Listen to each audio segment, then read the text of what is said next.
요즘 날씨가 너무 좋습니다. 거리를 다니면서 따사로운 그 봄빛과 아름답게 피어나는 그 꽃들을 보면서 오늘 이 말씀을 생각했습니다. 오늘 말씀의 제목이 상당히 시적입니다. 봄빛보다 찬란한 삶을 위하여. 이 봄빛보다 찬란한 인생을 위해서 우리가 어떻게 살아야 될 것인가에 관한 말씀을 오늘 성경을 통해서 살펴보도록 하겠습니다. 미당 서정주 시인의 눈이 부시게라는 시를 여러분 아실 겁니다. 앞에 떠 있는데 한번 제가 읽어보겠습니다. 눈이 부시게 푸르른 날은 그리운 사람을 그리워하자. 저기 저 가을 꽃자리 초록이 지쳐 단풍 드는데 눈이 내리면 어이하리야. 봄이 또 오면 어이하리야. 내가 죽고서 네가 산다면, 내가 죽고서 네가 산다면, 눈이 부시게 푸르른 날은 그리운 사람을 그리워하자. 상당히 시적인 그런 표현인데, 내가 죽고서 네가 살 수만 있다면 눈이 부시게 푸르른 날 바로 너를 그리워한다.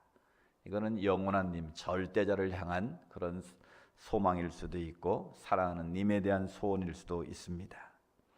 즉 서정주 시인의 고백처럼 눈이 부시게 푸르른 날, 바로 오늘을 살고 있는 이 요즘의 계절이 바로 눈이 부시게 봄빛이 푸르른 날임을 우리가 실감을 하게 됩니다. 그런데 놀라운 사실은 눈이 부시게 푸르른 이 봄볕을 맞으면서 많은 사람들이 스스로 목숨을 끊는다는 거예요. 1년 가운데 자살률이 제일 높은 때가 언젠가? 바로 지금이라는 거예요. 왜 그럴까요? 이 눈이 부시게 푸른 날 새로운 꿈을 꾸고 희망을 노려야 될 이 시기에 왜 많은 사람들이 스스로 목숨을 끊을까요? 바로 상대적인 빈곤 내지는 상대적인 박탈감이 스스로 견디지를 못하게 하면 그런 결과가 초래될 수 있다라는 거예요. 그러나 중요한 사실은 이 죽는 자들의 공통적인 특징은 뭐냐면 죽음으로써 고통을 끝내려고 한다는 거예요. 그런데 문제는 죽음으로 고통이 결코 끝나지 않는다는 거예요. 자기는 끝날지 모르지만 그 이후에 그 가족들과 남긴 자들의 고통은 말할 수 없이 클 수밖에 없는 것이죠. 우리의 인생의 모든 고통은 죽음으로 끝나는 것이 아니라 내일에 대한 소망으로 예수 그리스도를 만남으로 끝나는 줄로 믿습니다.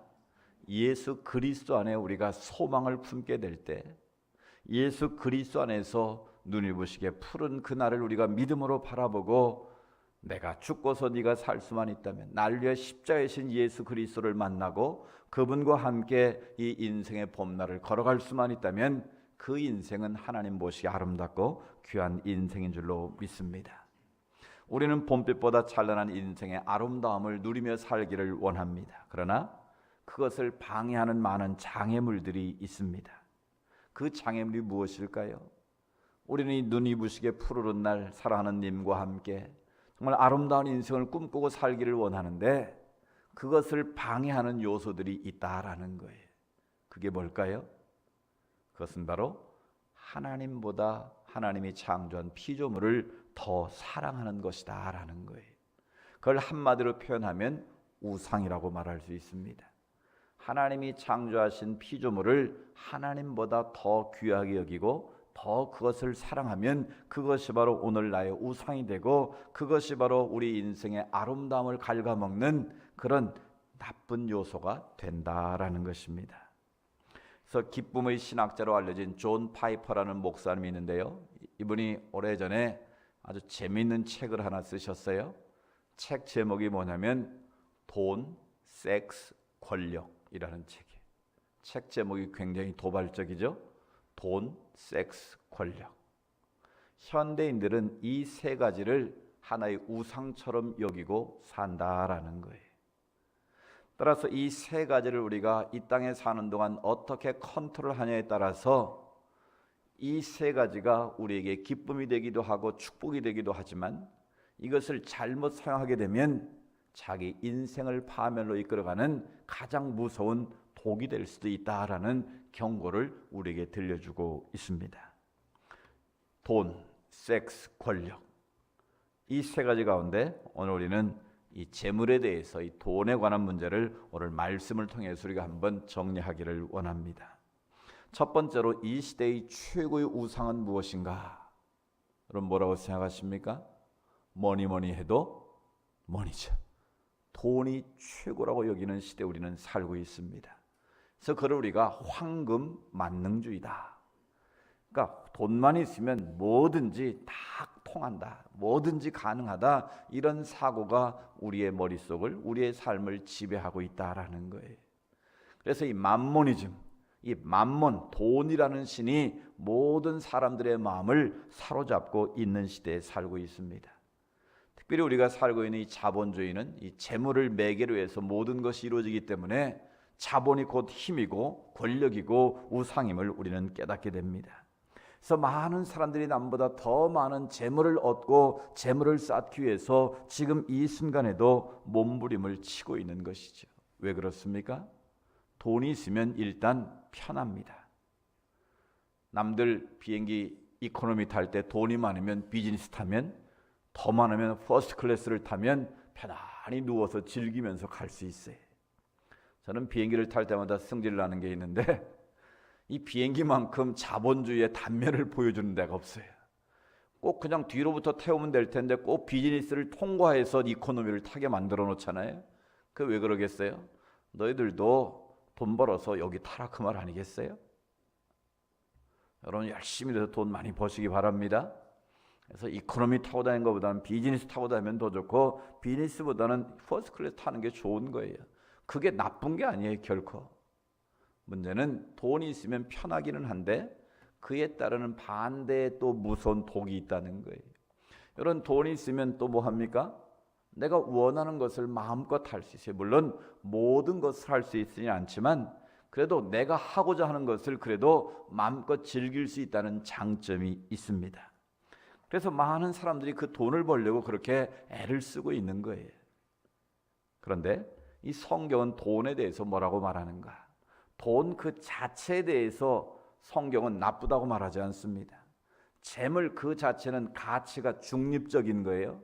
돈은 나쁜 것도 아니고 좋은 것도 아닌 거예요. 그냥 가치가 중립적인 거예요. 중요한 것은 그 돈을 다루는 사람이 어떻게 쓰냐에 따라서 좋은 것이 될 수도 있고 나쁜 독이 될 수도 있는 것뿐이에요. 오늘 주보 칼럼에 보면 돈이 여러분에게 편지를 썼어요. 그 편지를 한번 꼭 읽어보십시오. 잘 읽어보시면 돈이 우리에게 뭐라고 편지를 썼는지를 잘 묵상해 보십시오. 그러니까 돈 그 자체는, 성경은 재물에 대한 문제를 제일 많이 언급하고 있습니다, 실은. 근데 그 하나님도 우리가 하나님을 잘 섬기면 뭘 주신다고 그랬습니까? 복을 주시는 거예요. 복을 뭘로 주시겠습니까? 오늘 이 자본주의 시대에는 돈으로 복을 주시는 거예요. 뭐 사람으로도 주시고 여러 가지 주시지만 가장 구체적으로는 재물로 우리에게 복을 주시는 거예요. 그러니까 성경은 부자를 정죄하지 않습니다. 또 가난하다고 그 사람을 미워하지도 않습니다. 오히려 달란트 비유에 보면 2달란트 다 달라받은 사람은 열심히 일해서 그만큼을 남겼을 때 어떻게 합니까? 1달러 받은 사람은 그거를 땅에 묻었다가 그대로 가져오니까 주인이 뭐라고 그래요? 이 악하고 게으른 종아, 네가 뺏어가지고 누구에게 준다고 그랬습니까? 2달란트를 남긴 자에게 주겠다는 거예요. 그러니까 성경에도 그냥 읽어보면 부익부 빈익빈 사상이 나온 거예요. 근데 그걸 말하는 건 아니고 게으르고 악한 자, 하나님의 주신 사명을 감당하지 않은 그것을 사장시키는 자들은 있는 것까지도 빼앗아서 가진 자에게 더 주겠다. 그걸 다르게 표현하면 하나님은 부에 대해서 그걸 나쁘게 보거나 그거를 정죄하지 결코 않으셨다라는 거예요. 중요한 것은 성경은 뭘 말합니까? 돈을 정죄하지도 않고 돈을 나쁘다고 말하지도 않는데 성경은 재물에 대해서 그것을 우리가 무엇을 위해서 쓰느냐, 무엇을 위해서 돈을 버느냐, 그 목적이 중요하다라는 거예요.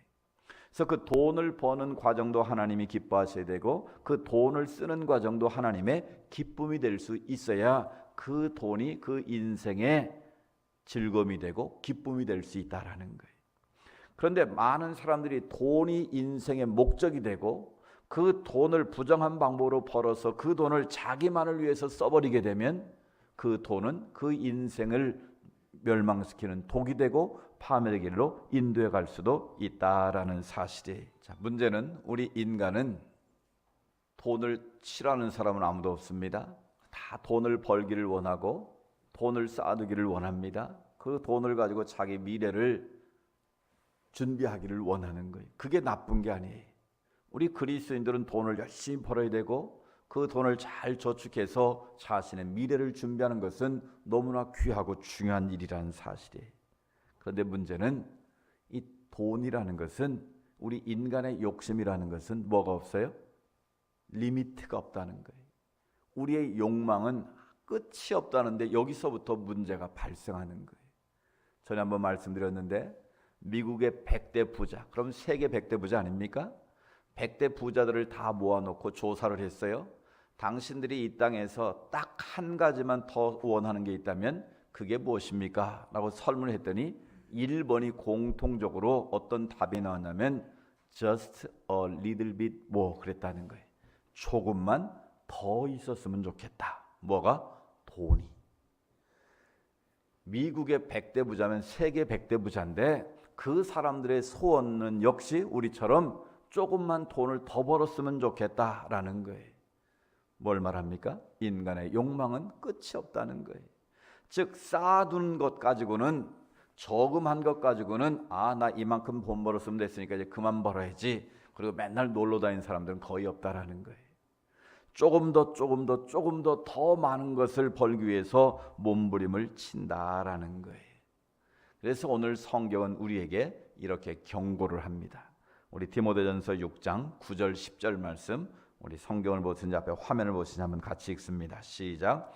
부하려 하는 자들은 시험과 올무와 여러 가지 어리석고 해로운 욕심에 떨어지나니 곧 사람으로 파멸과 멸망에 빠지게 하는 것이라. 돈을 사랑함이 일만 악의 뿌리가 되나니 이것을 탐내는 자들은 미혹을 받아 믿음에서 떠나 많은 근심으로써 자기를 찔렀도다. 아멘.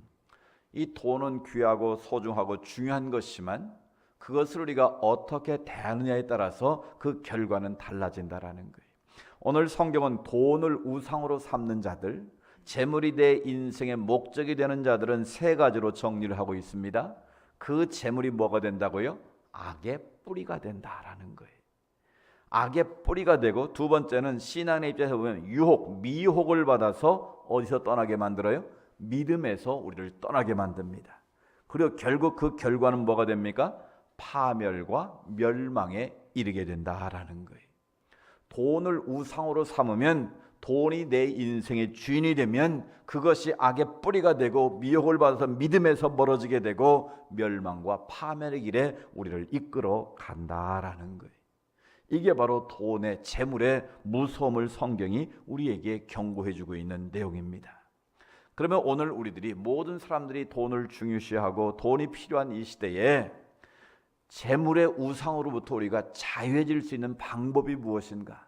오늘 우리는 그것을 배우기를 원하는 거예요. 두 번째로 재물의 우상에서 자유해지는 비결 세 가지를 오늘 성경은 제시하고 있는데, 첫 번째 뭘 가져야 된다고요? 자족하는 마음을 가져라. 우리 같이 해볼까요? 자족하는 마음을 갖자. 자족이 뭐예요? 스스로 만족할 줄 아는 태도를 말하는 거예요. 오늘 성경을 보십시오. 디모데전서 6장 6절에서 8절 말씀 우리 같이 한번 읽어봅니다. 시작. 그러나 자족하는 마음이 있으면 경건은 큰 이익이 되느니라. 우리가 세상에 아무것도 가지고 온 것이 없음에 또한 아무것도 가지고 가지 못하리니 우리가 먹을 것과 입을 것이 있은즉 족한 줄로 알 것이니라. 아멘. 왜 우리가 불행합니까? 우리가 30년, 40년 전에 비하면 지금 얼만큼 잘 살고 있습니까? 그때는 보릿고개라는 말이, 제가 어렸을 때 시골에 살 때 보릿고개라는 말을 저는 듣고 자랐어요. 그런데 지금 어떻습니까? 불과 40년밖에 지나지 않았어요, 세월로 보면. 그런데 지금은 너무 먹어가지고 뭐 때문에 고민이 다? 이 뱃살, 비만 때문에 다 그게 성인병의 원인이 된다고 살 빼느라고 난리예요. 저도 뱃살 빼려고 별짓을 다 하고 있어요. 자전거도 타고 걷기도 하고. 그런데도 이 뱃살은 늘어만 갈 뿐 빠지질 않아요. 왜 그래요? 안 먹어야 되는데 너무 잘 먹으니까, 운동량에 비해서 먹는 양이 더 많으니까 이게 살이 점점 찌는 거예요. 그러니까 우리는 먹는 문제가 해결됐어요. 일단 입는 거요. 전 세계를 제가 다녀보니까 한국 사람보다 패션에 감각이 있고 잘 입는 나라가 없어요. 또 이렇게 시대에 따라서 우리는 사계절이 있으니까 철 따라 옷 바꿔 입는 나라 없어요. 뭐 미국이나 유럽 가도요, 외투 한 벌 갖고 1년을 입어요. 좀 추우면 입고 더우면 벗고 한 벌로 살지, 철 따라 뭐 양복 갖춰 입고 뭐 옷 갖춰 입고 사는 나라 거의 없습니다. 제일 먹는 거 한국 사람들이 제일 잘 먹습니다. 음식에 온갖 멋을 다 부려가지고, 미국 사람들은 간단해요. 샐러드 그냥 야채 그냥 마요네즈 버무려가지고 그냥 먹든지, 기껏 해봐야 그냥 소고기 다져가지고 패트 만들어서 햄버거 만들어 먹는 거, 그 정도 수준이에요. 그런데 우리 음식은 보세요. 비빔밥을 하나 해 먹어도 거기에 몇 가지가 들어가요? 온갖 야채가 다 들어가고, 뭐 외국 사람들이 구절판 같은 걸 보면 뒤집어지는 거예요. 일단 그 칼라에 뒤집어지고, 어떻게 이렇게 섬세하게 그걸 슬라이스 썰어가지고 그 예쁜 그릇에 막 담아가지고 그걸 먹을 때도 하나씩 탁 담아가지고 그걸 또 소스를 해서 찍어서 먹으면 침이 꼴깍 넘어가잖아요. 그러니까 이 먹는 것도 우리나라만큼이 미각적으로나 시각적으로 맛있게 만들어 먹는 민족이 없어요. 제가 보니까. 그러니까 우리나라가 불과 40여 년 만에 이런 엄청난 복을 받은 나라가 된 거예요. 우리나라 뭐 집 없는 사람들도 많이 있지만 실제로는 한 사람이 많이 가져서 문제지, 국민들의 가구 수보다 집이 훨씬 더 많습니다. 우리나라도 이미. 그런데도 한 사람이 몇백 채씩 가지고 있으니까 이게 문제인 거예요. 그리고 우리는 이런 의식주 문제가 이미 해결된 나라에 살고 있는 거예요. 그렇다면 우리는 그렇게 불평할 거 없고 그렇게 불만할 가질 것도 없는 거예요. 그러니까 입을 것과 먹을 것이 있는즉 족한 줄로 알라고 성경은 말하고 있는데, 우리는 왜 불만이 생기고 왜 불평이 많고 왜 그렇게 늘 배고픈 것처럼 그렇게 힘들게 삽니까? 결국 만족함이 없는 거예요.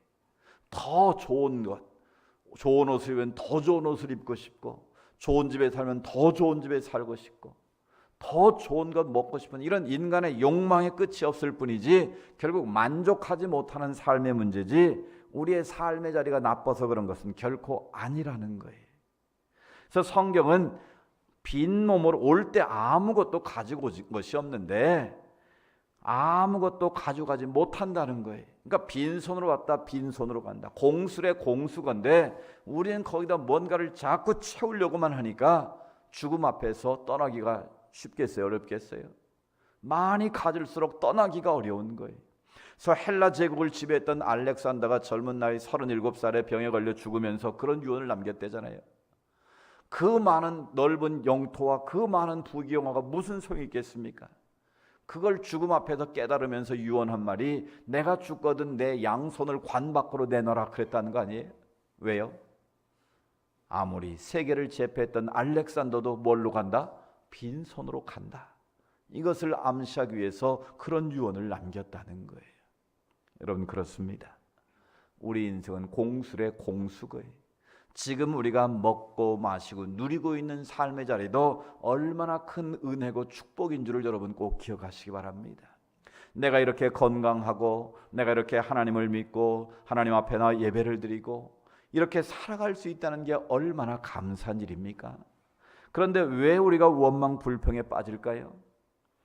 내게 주어진 것에 감사하지 못하고 자꾸 없는 것을, 잃어버린 것을 생각하기 때문에 우리가 불만족스러운 거예요. 내게 남겨진 것을 보지 못하고 잃어버린 것만 생각하니까 우리는 늘 불평이 나오는 거예요. 사랑하는 여러분, 자족하는 마음은 내게 주신 것에 대해서 감사하는 것으로부터 출발하는 것입니다. 내 욕심을 조금 줄이면 내게 있는 그것이 귀하게 보이는 거예요. 그것이 아름답고 선하게 보이는 거예요. 주신 것 감사하고 남아있는 것 감사하고 또 앞으로 주실 것을 기대하면서 감사하며 자족하시기를 바랍니다.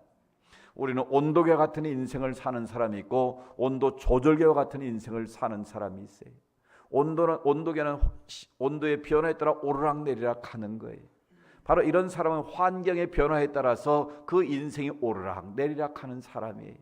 이 사람은 좀 좋아지면 웃고 좀만 어려워지면 불평 원망에 살아가는 거예요. 그러나 온도 조절계는 높으면 낮추고 낮추면 높여 항상 수평을 중간을 유지하는 거예요. 그러니까 어떤 환경에 있든지 간에 주님 바라보고 자족하는 인생을 살면 그 인생은 행복할 수가 있다라는 거예요. 그래서 우리가 찬송가 438장 높은 산이 거친 들이 초막이나 궁궐이나 주 예수님 모신 곳이 그 어디나 하늘나라. 우리의 삶의 자리가 문제가 아니라 그곳이 어떤 자리든지 예수님과 함께하는 자리라면 그곳이 바로 하나님 나라 천국을 믿고 사는 게 신앙 아니겠습니까? 하나님 앞에서 자족하는 마음을 가지시기 바랍니다. 늘 내게 주신 은혜를 기억하고 감사하는 마음으로 살면 여러분의 인생은 봄비처럼 따스하고 아름다운 인생으로 바뀌어갈 줄로 믿습니다. 두 번째는 우리가 재물의 우상에서 자유로워지는 비결은 교만하지 말고 재물의 청지기가 되라는 거예요. 17절 말씀 같이 읽어보겠습니다. 시작. 내가 이 세대에서 부한 자들을 명하여 마음을 높이지 말고 정함이 없는 재물에 소망을 두지 말고 오직 우리에게 모든 것을 후히 주사 누리게 하시는 하나님께 두며. 아멘. 여러분, 이 바울이 디모데에게 이 디모데전서를 쓰면서 목회자로서 네가 이렇게 살아야 된다라는 권면의 말씀을 지금 하고 있는 거예요. 이 세대의 부한 자들, 여기서 부한 자들이 누구겠습니까? 여기서 부한 자는 꼭 재물이 많은 사람만을 의미하는 게 아니에요. 남보다 건강한 사람도 부한 사람이에요. 남보다 공부를 많이 한 사람도 부한 사람이에요. 남보다 더 좋은 환경을 가진 사람도 부한 사람이에요. 남보다 더 높은 지위를 가진 사람도 부한 사람들이 오늘 이 시대를 살아가는 모든 그리스도인들을 향해서 주시는 말씀이다라는 거예요. 그 중에 첫 번째가 뭐예요? 마음을 높이지 말라는 거예요. 네 스스로 얻은 것처럼 교만하지 말라는 거예요. 그 모든 것은 하나님이 주신 은혜일 뿐이지 네가 잘나고 똑똑해서 그렇게 된 것이 아니라는 거예요. 그래서 너희가 정함이 없는 재물에 소망을 두지 말아라. 네가 부정한 방법으로 불의한 방법으로 그것을 더 얻으려고 애를 쓰지 말라라는 거예요. 대신 우리에게 모든 것을 후히 주시고 누리게 하시는 누구를 바라봐라? 하나님을 바라보라는 거예요. 하나님께 소망을 두라는 거예요. 여러분, 우리가 교만하면 안 되는 이유가 무엇입니까? 하나님 우리에게 건강을 주시고 재물을 주시고 지식을 주시고 명예를 주시고 이런 모든 것을 주신 이유는 그걸 가지고 내가 똑똑하다 나를 자랑하라고 주신 것이 아니라 더 많은 사람을 섬기라고 주신 건 줄로 믿습니다. 그걸 통해서 내가 누구를 섬길까? 그게 바로 하나님의 은혜를 깨닫고 살아가는 겸손한 자의 모습이다라는 거예요. 따라서 성경은 가진 자, 권력 있는 자, 부자가 천국 가는 것이 뭐만큼 어렵다고요? 낙타가 바늘구멍 들어가는 것만큼 어렵다. 못 간다는 말은 아니에요. 부자가 다 천국 못 가면 얼마나 억울한 일이겠어요? 못 가는 게 아니에요. 그만큼 어렵다는 거예요. 왜 어려울까요? 그 마음의 교만함 때문에 어렵다라는 거예요. 하나님 없이 내 힘으로 내 손으로 내 노력으로 된 것처럼 어리석은 자의 모습이 된다는 거예요. 그래서 어리석은 부자 비유를 주님 말씀하신 거 아니겠습니까? 오늘 우리가 재물의 우선으로 자유지는 비결은 하나님 앞에 더 겸손해지는 거예요. 하나님 앞에서 내게 주신 이 모든 것은 하나님의 청지기로 섬기라고 주신 것이구나. 그것을 믿고 하나님 앞에 더 겸손하게 섬기는 자로 살면 우리는 재물의 노예로부터 자유해질 수 있는 거예요. 세 번째는 하나님이 기뻐하시는 선한 일을 행하라고 말씀하십니다. 18절을 읽어봅니다. 선을 행하고 선한 사업을 많이 하고 나누어 주기를 좋아하며 너그러운 자가 되게 하라. 아멘. 좀 더 적극적으로 살라는 거예요. 하나님이 남보다 더 많은 것을 주셨으면 그걸 가지고 뭘 하라는 거예요? 선을 행하라. 선한 사업을 많이 하라. 나눠주기를 좋아하라. 그리고 관용의 사람이 되라는 거예요.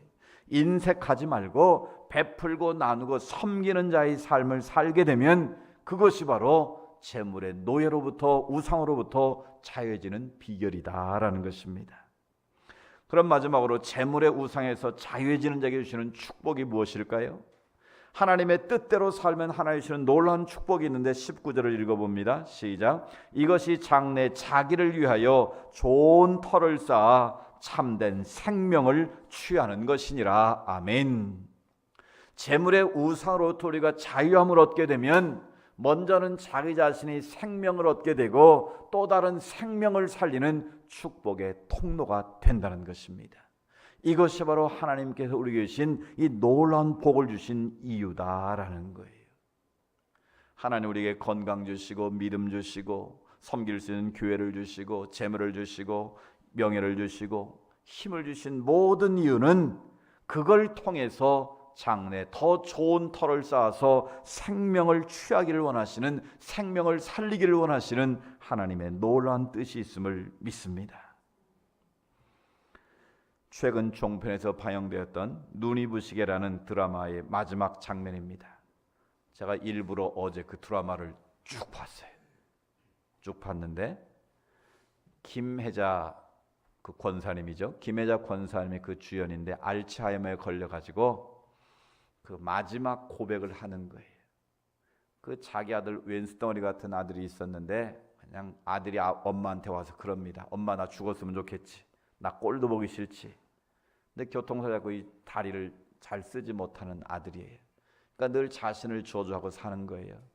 근데 그 엄마는 그 알츠하이머에 걸렸는데도 그 아이를 위해서 그 눈길을 다 쓸어줍니다. 그 아들이 넘어질까 봐. 그런데 아들은 그걸 몰라요. 근데 나중에 이제 알게 된 거예요. 그러니까 비록 알츠하이머에 걸린 엄마지만 그 나를 그렇게 사랑했다는 걸 알게 된 거죠. 근데 이제 그 김혜자 씨가 마지막 이제 알츠하이머에 걸려가지고 이제 마지막 장면에서 이런 놀라운 고백을 우리에게 들려주는데 오늘 설교의 제목이 바로 여기서 나온 거예요. 우리 앞에 화면에 뜨니까 한번 천천히 보십시오. 자기를 되돌아보면서 이제 알츠하이머에 걸린 김혜자 씨가 이제 고백하는 마지막 장면이에요. 내 삶은 때론 불행했고 때론 행복했습니다. 삶이 한낱 꿈에 불과하다지만 그럼에도 살아서 좋았습니다. 새벽에 쨍한 차가운 공기, 꽃이 피기 전 부는 달콤한 바람, 해질 무렵 우러나는 노을의 냄새, 어느 하루 눈부시지 않은 날이 없었습니다. 지금 삶이 힘든 당신, 이 세상에 태어난 이상 당신은 이 모든 걸 매일 누릴 자격이 있습니다. 대단하지 않은 하루가 지나고 또 별거 아닌 하루가 온다 해도 인생은 살 가치가 있습니다. 후회만 가득한 과거와 불안하기만 한 미래 때문에 지금을 망치지 마세요. 오늘을 살아가세요. 눈이 부시게. 당신은 그럴 자격이 있습니다. 누군가에게 엄마였고 누이였고 딸이었고 그리고 나였을 그대들에게. 오늘 우리의 삶이 아무리 힘들고 어려워도 그래도 살 만한 가치 있는 세상이다라는 것이죠. 근데 저는 이 내용도 참 귀하지만 이 고백대로 김혜자 권사님이 인생을 멋지게 살고 있다라는 거예요. 이번은 월드비전 홍보대사로 파키스탄과 아프리카 등을 누비면서 무려 30년 동안을 치료하고 봉사하고 섬기는 일에 앞장을 서고 있습니다. 그래서 기자가 물었어요. 당신을 그렇게 매일 오지로 떠나게 하는 이유가 무엇입니까? 당신은 충분히 돈도 벌었고 명예도 얻었고 인기도 있고 다 만족할 만한 삶인데 왜 굳이 그런 오지로 목숨 걸고 돌아다닙니까? 그렇게 물었더니 이분의 고백이 너무나 귀합니다. 내가 연기자로 빛나고 싶듯 우리 아이들은 해맑은 웃음으로 빛나야 합니다. 아이들을 찾아가는 그 일은 내 생명 다할 때까지 할 것입니다. 저는 매일 죽음을 준비하며 삽니다. 임종 순간에 얼마나 소유했고 성공했느냐가 아니라 얼마나 사랑했느냐로 평가받고 싶습니다. 오늘 이 말씀의 결론이 바로 이것입니다. 나는 연기자로 빛나고 싶듯이 그 오지에 살고 있는 그 아프리카 아이들도 해맑은 웃음으로 빛나야 한다는 것을 자기는 믿는다는 거예요. 그래서 자기는 생명 다할 때까지 그 일을 하겠다는 거예요. 나는 매일매일 죽음을 준비하며 산다는 거예요. 임종 순간에 얼마나 소유했고 얼마나 성공했느냐, 자기는 그것으로 평가받고 싶지 않다는 거예요. 하나님 앞에서 얼마나 사랑하며 살았느냐. 자기는 그것이 인생 성공의 기준이 된다라는 거예요. 그녀는 명품 배우이지만 그 인생은 명품 인생으로 더 아름답게 빛나는 삶을 살고 있음을 보게 됩니다. 최근 버닝썬 그 게이트를 보면서 우리가 느끼는 것은 무엇입니까? K-팝의 중심에 섰던 그 아이돌, 말 그대로 우상들 아닙니까? 젊은이들의 우상이었던 그들이 인기와 명예와 재물을 다 얻었습니다. 스타는 성공이라는 공식에 집착해온 결과 그들은 세상의 모든 것을 다 누렸습니다. 그러나 최소한의 인성교육조차 받지 못한 그들, 돈과 섹스와 권력에 사로잡혀서 결국 그들의 인생은 파멸로 끝맺음하고 있다라는 사실이, 이것이 바로 오늘 재물이 우상이 되고 섹스가 우상이 되고 권력이 우상이 되는 이 시대의 안타까운 단면을 한 장면으로 보여주고 있는 사건입니다. 사랑하는 여러분, 주님 오늘 우리가 돈의 우상으로부터 자유해지는 비결이 무엇인가를 깨닫게 해줍니다. 그 비결은 바로 우리가 하나님 앞에서 재물의 노예로 살지 않고 그 재물을 재물이 주인 되어서 우리가 하나님이 기뻐하시는, 정말 돈, 권력, 섹스에 매여 사는 인생이 아니라 그것을 뛰어넘어서 섬기고 베풀고 나누고 생명을 살리는 축복의 통로로 쓰임받는 것, 그것이 바로 하나님이 우리에게 기뻐하시는 것임을 우리에게 보여주고 있습니다. 존 파이퍼 목사는 마지막 결론에서 이렇게 말합니다. 돈, 섹스, 권력은 하나님 주신 고귀한 선물입니다. 하지만 동시에 우리의 기쁨과 부와 영혼을 한꺼번에 파괴할 수 있는 가장 위험한 세 가지입니다. 그렇습니다. 하나님 주신, 우리에게 주신 그 축복이 우리가 어떻게 쓰냐에 따라서 내 인생을 파멸로 몰아갈 수도 있고, 그것이 내 인생을 봄비처럼 찬란하게 눈이 부시게 우리 인생을 만들어갈 수도 있습니다. 내게 주신 하나님의 고귀한 선물을 어떻게 선용할 것인가를 이 40절 기간 동안에 다시 한번 생각해보는 시간 되기를 원합니다. 주어진 삶의 자리가 때론 힘들고 어려워도 찬란한 봄빛을 바라보며 내 인생을 의미 있게 채워가는 그런 절기가 되기를 원합니다. 오늘 마지막 김혜자 씨의 고백을 다시 한번 곱씹어보면서 오늘 말씀을 마치려고 합니다. 저는 매일 죽음을 준비하며 삽니다. 임종 순간에 얼마나 소유했고 성공했느냐가 아니라 얼마나 사랑했느냐로 평가받고 싶습니다. 이 김혜자 권사의 고백처럼 우리 인생, 내가 얼마나 많은 것을 벌었느냐 쌓아두느냐로 평가받는 인생이 아니라 내게 주신 그 은혜를 가지고 얼만큼 사랑하며 살았는가, 그것으로 평가받는 우리 모두의 삶이 될 수 있기를 주의 이름으로 축복합니다.